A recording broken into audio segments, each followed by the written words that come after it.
Anybody here from the three Northridges? All right. Is there anybody here who's not from Porter Ranch and not from the three different Northridge? Tremendous. Thank you. Thank you. I'm curious as to how everybody heard about this. Did you hear about this through an email blast from your neighborhood council? How many people heard about it that way? Okay. How many people heard about it through flyers that were distributed? Okay, Valley Voice, okay. How many people heard about this through nextdoor.com? Okay. How many people heard about it in other ways, like radio or? Wow. Wow, well, fantastic. Okay, well, good evening, and thank you for your interest in your community. I'd like to thank the political staffs present tonight, from Congressman Brad Sherman, State Senator Henry Stern, Assemblyman Dante Acosta, and Supervisor Catherine Barger. Also the representatives of the candidates for the 45th Assembly seat who are here tonight. Let's give them all a round of applause.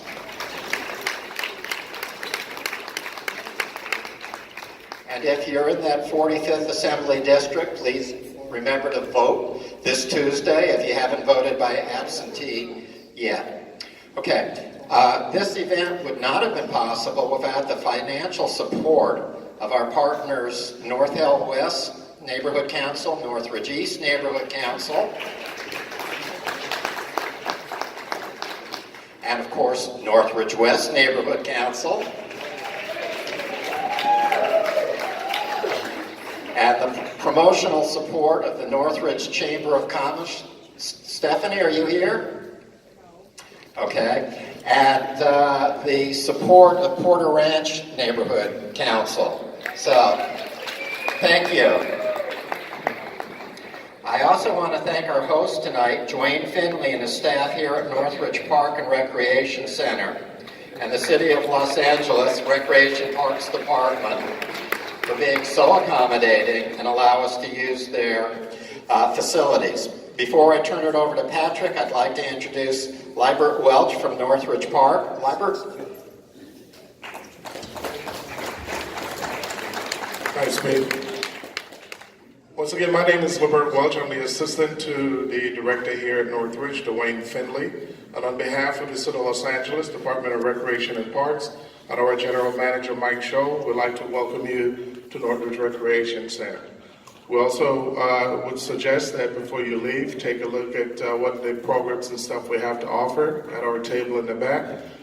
We provide lots of different services to the youth in the community, and you may find that useful and helpful for your community as well. So once again, on behalf of the Department of Recreation Parks, we want to welcome you to Northridge Recreation Center. Enjoy the meeting. Thank you.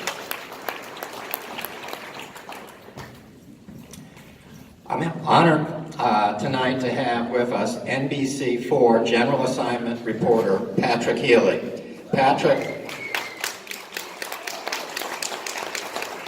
has been covering the SoCal Gas Aliso Canyon gas leak for NBC4. You may be surprised to know that Mr. Healy has a bachelor's degree from UCLA in engineering.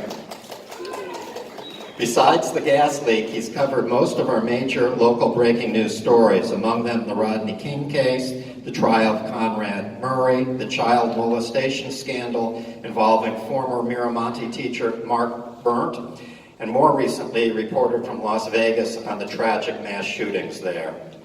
He was part of the NBC4 team that won an LA area Emmy for a look back at the historic Watts riots, and he was also part of the NBC4 team that won the coveted Golden Mike for Best Spot News by the LA Press Club. Let's show our appreciation for having Patrick here tonight.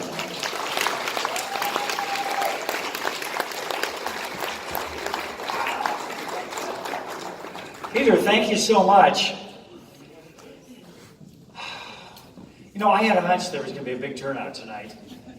And It's kind of confirmed when I got to the parking lot, and I realized the only parking left was on the baseball diamond. So thank all of you for making your way here tonight. You know, usually these public events, you start with a joke or something, some light banter, but there's no joking about what happened in Aliso Canyon and Porter Ranch. This is much too much serious to this community. So no jokes, let's just get to the business at hand. You know, we covered this story a lot at the beginning. You saw news media a lot in Porter Ranch for the first several months. And I know a lot of you got a little sick of us at one point, and I don't blame you at all, because it gets tough when you come back and we're asking you to relive your agony and discomfort every day. And then I must confess, the news media, to a great extent, lost interest in the story, which is a pity, because it's much too important a story to ignore, with long-lasting, potentially, impacts here, affecting lives. Okay, yeah. I mean, just on a surface level, affecting property values, affecting where kids go to school, and it's a very complicated story. It deserves follow-up, and I'm so glad that this community is pushing forward and that we're doing this event tonight. So as you know, the featured speaker is going to be somebody I think is familiar to all of you, Dr. Jeffrey Nordella, who has put so much effort into tracking the medical impacts of the gas leak on Porter Ranch and in the surrounding area. I've been asked to go over the ground rules for our Q&A session that's going to come up later in the evening. So let's get through this very quickly.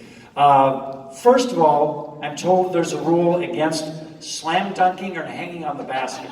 Okay.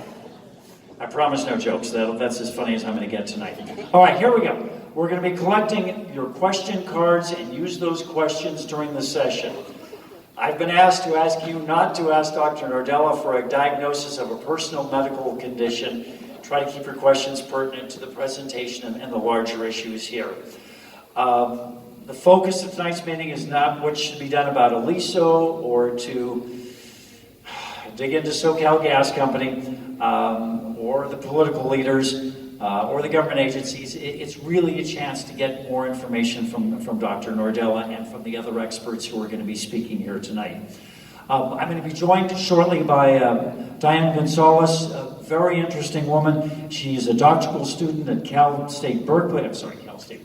the University of California at Berkeley, where I have a daughter who's may go there next year. She's studying the Berkeley right now, so I'm getting reports from the campus even as we speak on my text phone.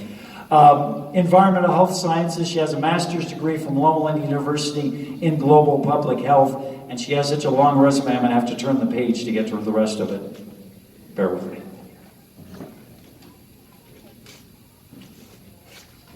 Okay, we're going to start the evening. Our first expert, before we hear from Dr. Jeffrey and from Diane, from the Health Effects Officer at South Coast Air Quality Management District, Dr. Joe K. Ghosh. Now, through a settlement, the South Coast Air Quality Management District has the responsibility for conducting a $1 million health study on the impacts of the incident at Aliso Canyon. And Dr. Ghosh will provide an overview of the process and an update on the status of this health study. So, ladies and gentlemen, let's have a warm welcome for Dr. Ghosh.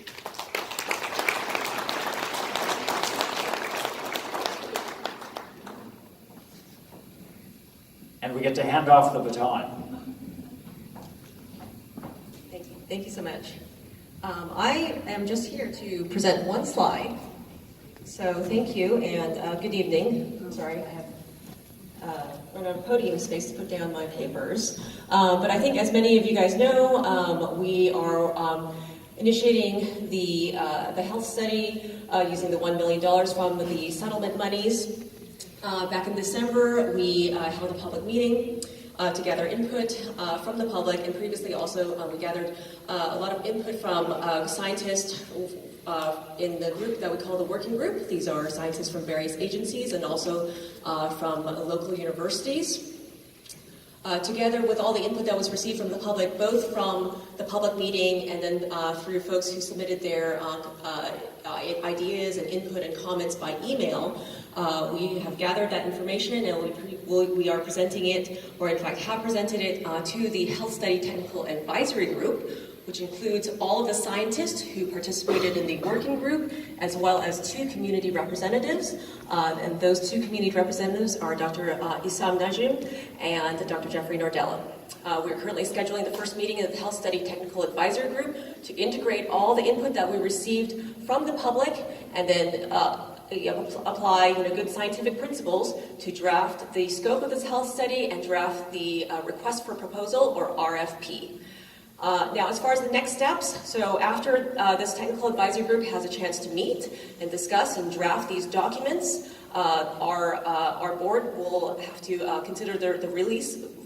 We'll have to consider the release of the RFP. This is standard practice for all RFPs that are released by this agency. Once folks, for example, researchers from universities can submit proposals on what they think would be the best plan to do a health study, given these parameters that are set forth in the RFP. And then those proposals are reviewed by a panel of experts in those specific areas. So that's the proposal review panel. After that, those proposals are scored. It goes to the board for consider which proposals are selected for funding, and then following that, the researchers can begin the studies. So that is the extent of my update. I have gotten questions about whether the Health Study Technical Advisory Group meetings are open to the public. They will be open to the public. You guys will hear about it. If you have any questions or you'd like to get on like a mailing list for folks who are interested, I've got my email and phone number there. You can feel free to shoot me an email or give me a call, and we'll be sure to add you to that list so you get a notification when the meeting has been scheduled. So that's all.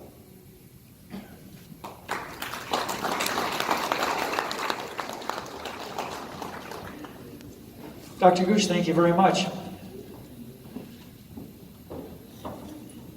Yeah, sometimes the wheels of justice and the wheels of science, they take a while to roll, but at least the process is underway now.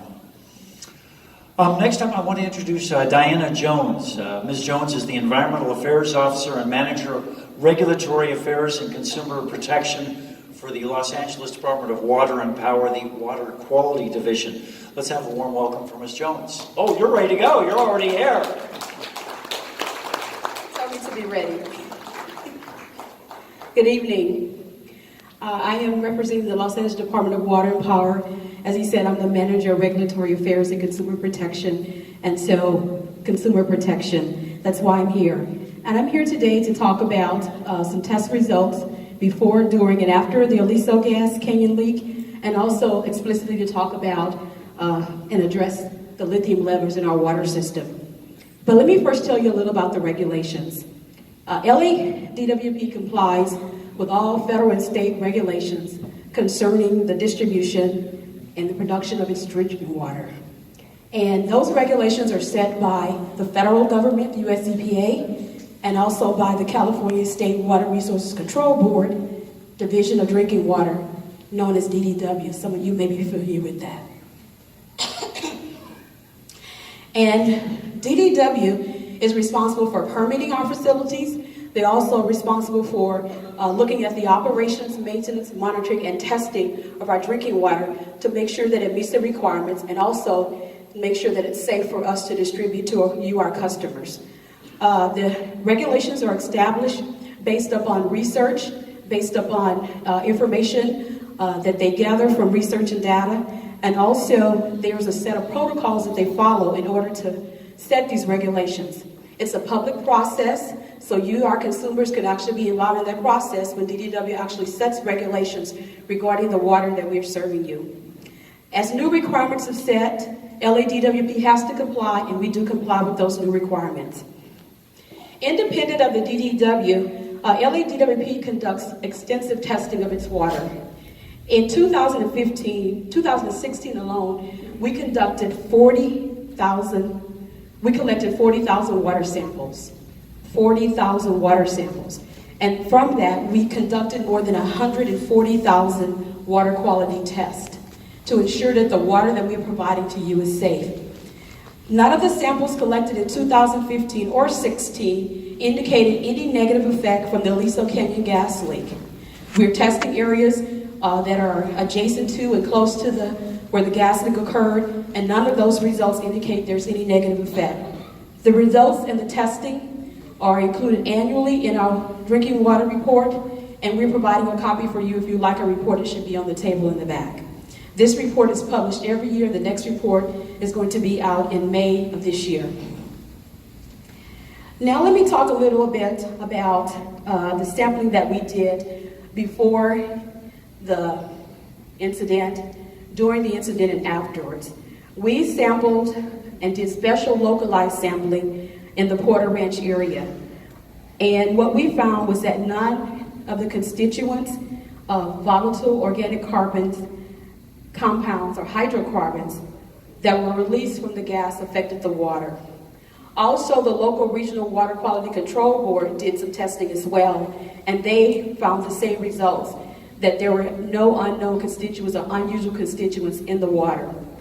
And we provided this information to our local Los Angeles County health officials. LADWP system and the system that we incur to supply you the water has various different methods for protecting it from contaminated gas and or gas leaks like the one that occurred in Aliso Canyon. First of all, we have pressurized pipes, we have covered reservoirs, and the location. So all of the pipes that distribute our water are pressurized. So when any of the pipes are compromised, none of the material from outside in the environment or gases can get into the pipe. So that's one reason, that's one way to protect you. Another one is that our storage tanks are covered, so no compounds from the atmosphere can enter into our storage tanks. And specifically related to the area in the San Fernando Valley, we have no groundwater wells in that area. And the nearest groundwater supply well is 7 miles from the leak zone. And it would take over 180 years for a particle from that affected area to actually enter into our water system through the groundwater wells. The study that you'll be presented tonight will discuss trace elements of lithium in the drinking water. And it's important that we point out, and I'm pretty sure most of you know, that lithium is naturally occurring in the environment. It's in the soil, it's in the dust, it's in the groundwater, it's in surface water, and it's actually everywhere in the environment. It is a source that reaches DWP Los Angeles Aqueduct through our streams from the northern part of our distribution system of the Eastern Sierras. And we have streams there that has geothermal sources that actually could have lithium in it that would enter into our Los Angeles Aqueduct. It is important to note that lithium is not currently regulated by the EPA. There's no public health goals associated with it, and it's not considered a public health risk. At this time, EPA has not established any standards for it. But because we were made aware of the study, LADWP decided to do some localized testing of its water in the Porter Ranch area and in the vicinity. And because of this, we found that the samples we had collected between September and October 2017 were tested, and that was 54 samples. And the results range from non-detect to 107 parts per billion. And the results confirm that the levels found in the water are not considered harmful. They are trace amounts, and it does not adversely impact public health based upon the standards, based upon the quantities that we found in our water. Because lithium is naturally occurring, it's not uncommon to find it in our surface water and in our LA aqueduct, because it is coming through streams and through geothermal sources that we know are part of our water distribution system. The water served to LADWP customers in Porter Ranch is safe. There is no evidence as to anything unusual or unharmful found in the water today. We have been testing the water since we were made aware of Dr. Nordella's study, and we're still testing the water. You as our customers can be assured that we are testing the water, we're monitoring it, and if there are any things that you should know about, we will definitely let you know, because we're just as concerned as you are if there's a problem or if there's an issue with our water. Thank you.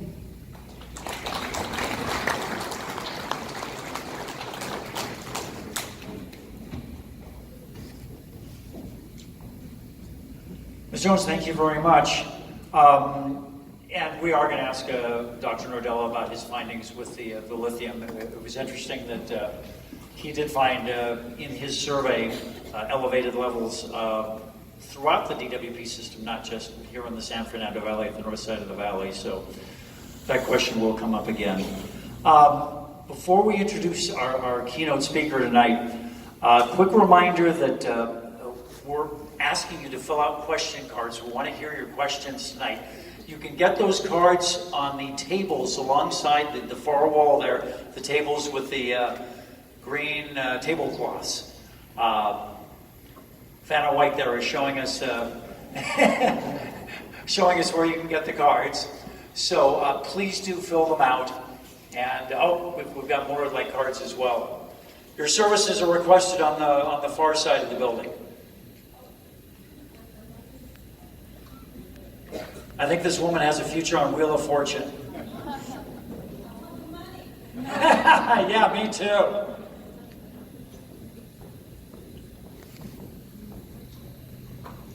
And while we have a moment here, full disclosure, even though I did get that engineering degree at UCLA, how many days of my life do you think I worked as an engineer? Yeah, goose egg, yeah, you get the prize. Okay. All right, let's move on. Let's hear, and again, you can get the question cards over at that table, but I think we all want to hear from our featured speaker tonight, Dr. Jeffrey Nordella. He's a family medicine specialist in Porter Ranch. He's been practicing for 35 years, which amazes me because he doesn't look like he's old enough to have been practicing 35 years. He graduated from the David Geffen School of Medicine at UCLA in 1983, specializes in family medicine. He was medical director of the Porter Ranch Quality Care and Urgent Care and Family Practice from 2009 to 2017. And I think all of you know the story. Patients are coming in, they're presenting with this pattern of symptoms. Bleeding noses, headaches, listlessness, irritability, memory loss, vertigo. He was seeing this people after people after people from the Porter Ranch area, so he funded a lab study to see if there were any common markers that might explain these symptoms. And if I could just play doctor for 1 second, those symptoms, how many of you in the room experienced any of those? Oh my goodness, look at that. More than half the room, okay. You should be talking to me instead of vice versa. All right, but let's hear from Dr. Jeffrey Nordella.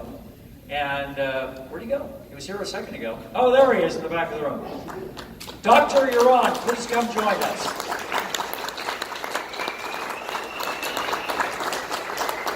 And then after we hear from Dr. Nordella, we're going to have this question and answer session. So please wait around for that. And please share your questions with us.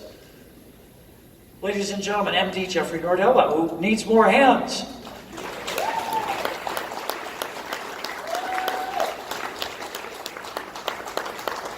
And have you got a spare hand for a microphone? I can hold the microphone if need be. Oh, you've got a wireless. I want to see, can you guys hear me? Yeah. Okay, good. I didn't take off my jacket to fight, but it is convenient.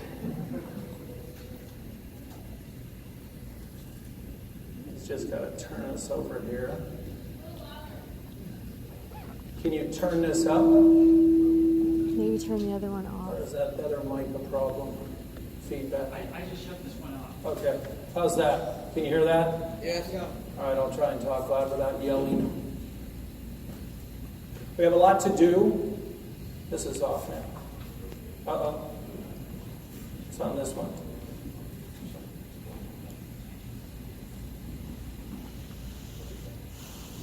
Okay, got to put my glasses on and we're ready to go. So we have a lot to do, a lot to talk about. Some of you have heard this before. Who was at the October meeting? Okay, so there's some new stuff to go over. We're going to go as quick as we can. We are on a time limit a little bit. So I'm going to go fast through a lot of slides and then slow down when we get to the things that we really need to talk about and really go over. I'm going to try and make this as basic as possible. Some of it's a little complicated, but we're going to move and move quick. Okay, you all ready? Okay. So you all know just get set here, who I am, and I need to go through the disclosure. The disclosure is always that I have not been retained by any attorney firms. I do not receive any funds for doing this, and I have not from the beginning. Okay? We all know the facts of the matter is the 100,000 metric tons of the methane gas and other chemicals, which are very important, other chemicals. Okay, by volume, this amount is 220 times greater than the oil released during the 2010 Deepwater Horizon oil spill in the Gulf of Mexico. 16 weeks of uncontrollable release. There it is there. We've all seen that picture. It's unprecedented toxic exposure of quantity, combination, and duration, and very important, combination. When you go to the literature and you look up all of these chemicals, you look up one at a time. It lists the side effects when you expose the human being. But no literature goes through and tells you what you are exposed to in combination. And do we have all of the chemicals? No. So again, when you go to safety and you look at this, how can anybody say it's safe when you don't know?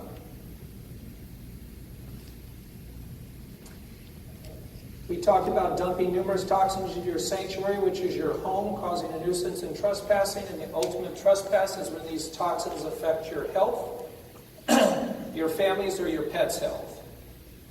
So we're going to go through these 7 sections. We'll go quickly. Scientific foundation. We know basically how they get into your body. They're either inhaled, absorbed through the skin, ingestion, or a combination of any of the 3. A interesting scientific point is they are stored in fatty tissue if they are fat soluble, and they are re-released later. So you can store these chemicals, they re-release into the tissue, into the blood, they're circulated to the organs or target organs and cause their toxic effects. Smoking and alcohol increases the risk of the side effects. Why does it do that? It affects the liver. You have a cytochrome P450 system, which actually we're going to find out metabolizes these chemicals and creates the carcinogens that then affect the DNA, which then affects the cell replication and causes the cancer. And that's what we talked about on the 3rd point here. They cause direct damage to the cells, and they are metabolized into carcinogens. They create free radicals. The free radicals then bond to the DNA, affect the DNA. The DNA is responsible for cell replication, and when that occurs, cell replication goes out of control, and what do you have? Cancer. When cancer or a tumor stays together, it's a tumor. When cancer then metastasizes, it goes to different areas, it does not stay together. It goes to the rest of the body in seeds, and that's what's the difficulty in treating it. Going over the point again, we use the biggest one, the molecule of concern, which is benzene. So when it creates the free radicals, it creates mutation. You get things like anemia. It starts to kill off the red blood cells, or multiple myeloma. Aplastic anemia wipes out the entire red cell, white cell line. And get things like leukemia. There's all kinds of leukemias. So the benzene gets metabolized in the liver to a benzene oxide. It's what they call a oxidation reduction reaction, which you're going to find out how to treat that. You get DNA mutation, and then you get the carcinogenic effect of it. I put this slide in because I've kind of preached this from the beginning. So we'll read it together. The effects of the exposure to any hazardous substance depends on the dose, the duration, how you were exposed, your personal traits, which is your DNA makeup, your habits, smoking, drugs, alcohol, whatever, and whether other chemicals are present. This is just not a single agent. You take numerous medications. Most people can take up to 2 to 5 drugs. How are they metabolized? They compete for sites in the liver to get metabolized. It raises the serum level of other medications that you potentially take. It's a basic scientific principle. So, I initiated phase 1 of a clinical study. I did phase 1, Greg? 14 years of college, I can't figure this thing out. consultants for everything.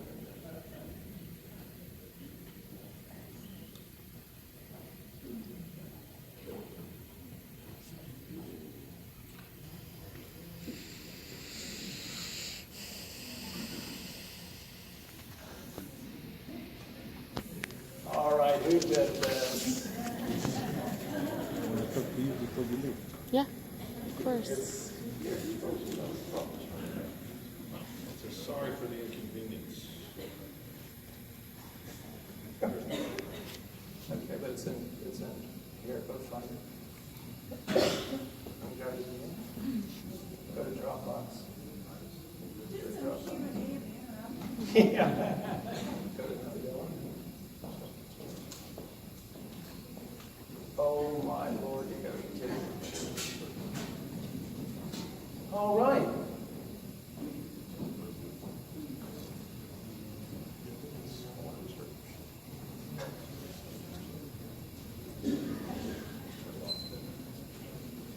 Oh yeah, Macs never crash. That's what Mac people tell you. Only PCs crash. You know, they always say that, given the chance.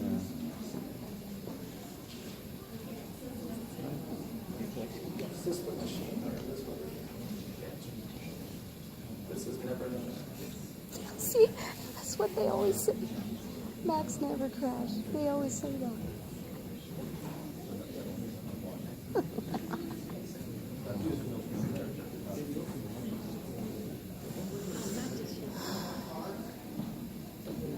Okay, get your questions. Is there any questions so far? I have a question. In your research that you have you taken into account Porter Ranch Middle School and how students might fare in the future or what symptoms they have? Well, actually, it's going to come up. So we're just starting that. I hope. Question, doctor. For how long these gases can remain in your body, in the tissue, and express themselves, later on? For how many years do you think? Depends on the chemical. Again, half of the chemicals we know and half of the chemicals we don't. Benzene is very quickly metabolized, but it's also very fat soluble. Depends on how much you received and are you still receiving it. So it's not just a one-time dose. If you're sitting in the middle and you're continually getting exposed, it's very difficult to say. It's like you taking a medication one time, it goes through, it has a half-life, it's metabolized, and it's out of your body. But if you continually take the chemical every day, you get a serum level and it stays pretty constant.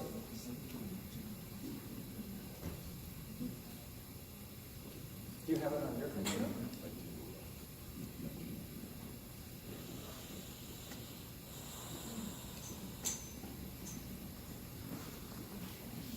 Blood platelet. I'm sorry? Blood platelet. How are blood platelets affected by all these chemicals? Blood platelets are part, you have a stem cell in your bone marrow. The stem cell then either can become a red cell, a white cell, or a platelet. So if it wipes out your stem cell, it wipes out all of them. They call it aplastic anemia. Okay? If it lowers just and targets the platelet cell, they call it thrombocytopenia. And then you don't clot well. Okay, we might be making headway here. Would you say it's unusual that Castle Bay Elementary School alone, 6 teachers have died of cancer? It's right across from SoCal House. Is that unusual? That's a tough question. Yeah, it's very unusual, and that's why more needs to be done to look at this.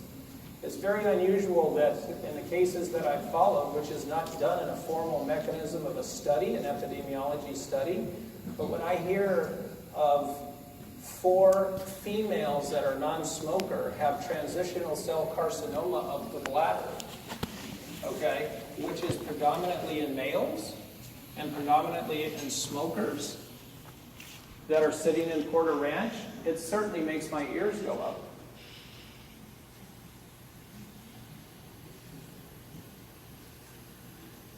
I apologize for this. This has never happened. Can you continue with what you talked about earlier about the liver competing for, I guess it's functionality with the other things from the environment, such as the benzene or the methane or the mercaptans? How does it?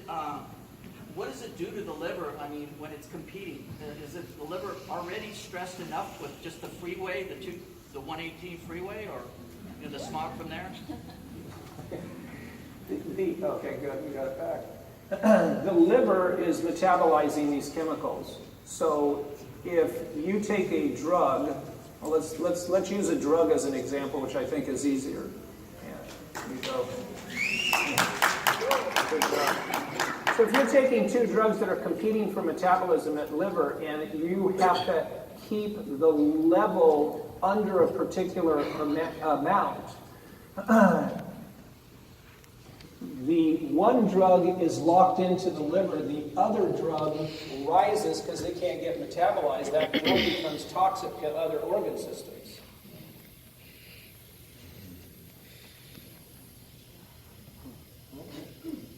Leave it like this if you can, or just take it to the other one.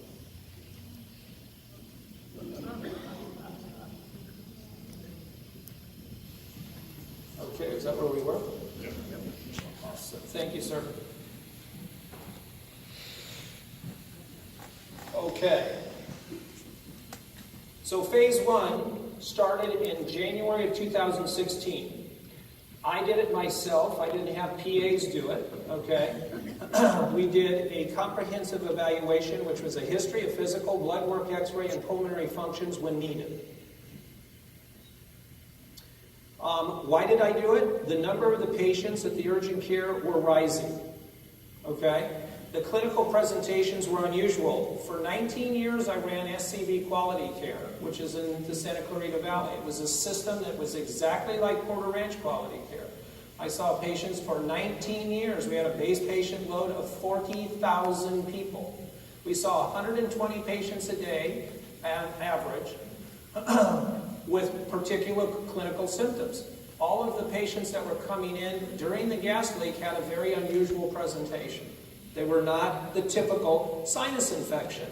Doctor, I have a little postnasal drip, my nose is a little irritated, and I have a cough that's lasted a couple of weeks, I'm congested, I put them on an antibiotic, maybe a nasal spray, they go out, I never see them again, that's that. It happens twice a year, this is a typical thing for me. No, they would come in with that. You know what, I'm also vomiting, I have diarrhea, I have rash, and I just feel horrible, and this has been like this for 6 weeks. So the clinical presentation of the patient was different, okay? At that time, this had been about 2 months, and I didn't see anything happening from the government agency. What are we doing with this? We were all aware that the gas leak was occurring, and then we got the famous letter, or one of the famous letters, as of January 2016. And the verbiage was, there's no recommendation for toxicology tests of blood, urine, or other tissues for clinical evaluation of patients exposed to the gas leak. While laboratory tests do exist for monitoring compounds such as benzene in petroleum industrial workers. Why in workers? We've been exposed for about 16 weeks. Why just industrial?